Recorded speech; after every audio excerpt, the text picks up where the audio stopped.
পেয়ারা দে। এবং একটা পেয়ারা দে, একটু পেয়ারা দে, একটা পেয়ারা। পারবো না রে, পেরে নে কত বড় বড় ডাসা পেয়ারা হয়েছে, নিজে পেরে নে। দে না বোন, আমার পেটে তো শিলাই, দে না একটু পেরে। পেটে শিলা আছে তো কি হয়েছে, পেরে নে। আমি উঁচু হতে পারবো না, দে না পারবো বলো। না রে, দে না। না রে, বাড়ি ভাই শাসাই কি আমার পিছন পিছন ঘুরতে হয় নাকি তোর 24 ঘন্টা? যেখানে যাই সেখানে একটা পেয়ারা দে না। না।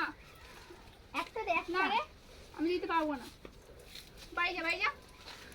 দিলে তুই যখন নিজে যখন দিতে পারবি না, আমি বলবো পারবো না। হ্যাঁ দিতে হবে না, যা বাড়ি যা। চলে যা। বেরো এখান থেকে। সবসময় আমার পেয়ারা নিবো, যাই নিবো সবসময় নজর। দে না বোন একটা। না, কিনে খাগে। আমি পারবো না, হাত হাত পাচ্ছি। হাত পাবি না, পাবি না, যা চলে যা, বাড়ি যা। আমার কাছে পয়সা নেই, দে না পয়সা দে, তাহলে আমি কিনে খাবো। এই যাবি? দৌড় ব্যাং আসবোই না। বাচ্চা গেল গেল। গাইস দেখো